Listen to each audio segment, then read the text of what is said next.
Bonjour à tous, j'espère que vous allez bien. Aujourd'hui, ça sera une vidéo test, tuto. C'est plus un test qu'un tuto, mais comme il y aura la manipulation sur moi, du coup ça pourra éventuellement vous aider dans vos installations. Et la petite explication, la petite histoire, c'est qu'avec le réseau Portage Physio et surtout Camille et Alison, la petite poulpette, on a décidé de partir à la conquête façon Pokémon, attraper-les toutes, les écharpes extensibles, pour ceux qui le savent et pour ceux qui du coup ne le savent pas. Il existe deux types, enfin en fait trois types d'écharpes, mais là on va rester sur les extensibles. Il reste deux types d'écharpes, les extensibles en un sens et les extensibles en deux sens. Et du coup, en fonction de ça, eh ben, on ne pourra pas utiliser le même nœud. Et c'est pour cela qu'on a décidé finalement d'essayer de toutes les choper en occasion parce que du coup c'est des écharpes en fait qu'on peut trouver vraiment pour presque rien sur Vinted. Et voilà, si du coup des parents viennent en atelier, en salon, ben nous on saura directement les repérer. Et voilà, on saura, ben ça y est, celle-là oui c'est le nœud de base, c'est là on va plus aller chercher un enveloppé croisé. Bref, trêve de bavardage. Parce que sur Instagram, on a tendance à préférer les vidéos courtes. Ici, je vais donc vous parler de la Simply Good, que je trouve assez jolie. C'est un joli vert pomme avec une belle poche. À la base, le vert n'est pas trop ma couleur préférée. Et en faisant une séance de kinésio, j'ai appris que le vert amenait une confiance en soi. Voilà, si ça peut vous aider, ça aussi. Bref. Alors, celle-là, justement, elle m'a laissé justement un peu perplexe. Pourquoi? Parce que finalement, elle est extensible dans les deux sens. Mais pas autant, justement, que la Booba, que la Love Radius et que la Joy Joe. Donc, bah, du coup, eh ben, on va quand même tester avec le nœud de base. Je m'éloigne, hop. Donc ici, ce n'est pas l'étiquette, c'est la poche, enfin quoi qu'il y a aussi l'étiquette, hein, qui va faire office de centre. Hop. Je me retourne, je tiens les deux bords du haut. Ma main va chercher le bord opposé. Chauve-souris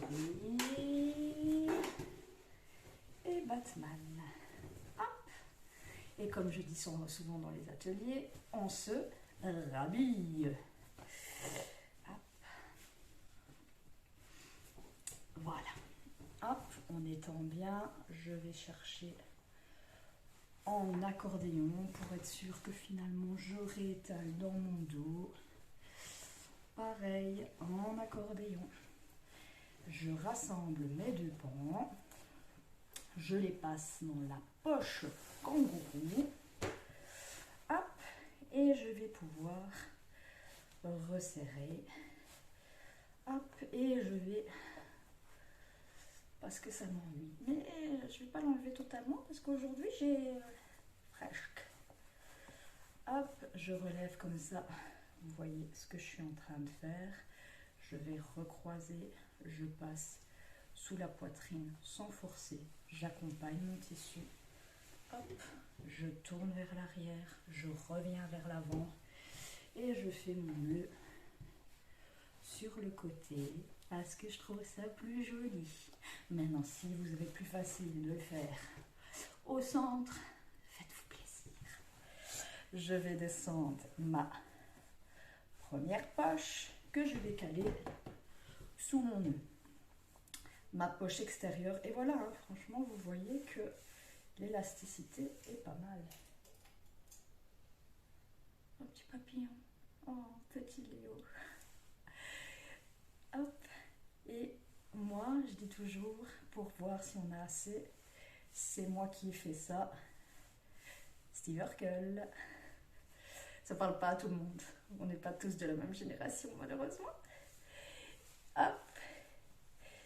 Et je vais descendre la poche la plus extérieure sous mon coude. Je vais chercher mon petit bébé de façon physiologique. Ma main qui va chercher ses petits genoux et mon autre main qui va chercher sa petite nuque. Je vais placer mon bébé bien haut. Au besoin, il me fait un petit câlin, sa tête qui repose bien sur mon épaule et au besoin, ma tête qui cale sa tête. Je passe ma main sous la corde, je vais chercher ses petites fesses, sa petite nuque et je descends mon bébé à hauteur. Hop et hop. Je vais chercher le bord le plus proche de ma bouche. Hop. Et je vais remonter. Hop. Genou, genou, épaule, épaule. Et aisselle. Au besoin, si j'ai un bébé à qui ça ennuie déjà, je peux déjà, hop, dégager les voies respiratoires. Je tire et je plie. Et je fais bien attention que la corde épouse bien le corps de mon bébé. Et hop, je rebascule un peu son petit genou. Hop, je vais chercher, désolée avec tous mes hop, je commence à avoir l'habitude. Hein. Je tire au creux des genoux, je remonte sur mon épaule, je vais chercher le bord le plus proche de ma bouche et de la tête du bébé. Genou, genou, épaule, épaule, aisselle. Hop. Et là, je vais changer le sens. Moi, je préfère cette façon-là. Après, chacun fait ce qu'il veut. Donc, je passe, je vais chercher ma clavicule. Je vais chercher le bord le plus proche de la bouche de mon bébé afin de bien dégager ses voies respiratoires. Et je tire. Là, pareil, je fais attention que ça longe bien le corps de mon bébé. Et hop. Au besoin, je descends mon petit bébé en me dandinant. Je vais pouvoir aller chercher la troisième couche que je vais hop, mettre bien au creux des genoux de bébé. On prend bien la poche pour ne pas l'abîmer avec le temps. Elle est vraiment très jolie. Moi, c'est ça que j'aime aussi avec les écharpes, c'est que finalement, petit à petit, on construit et on découvre de jolies choses. Hop, on essaye que la poche,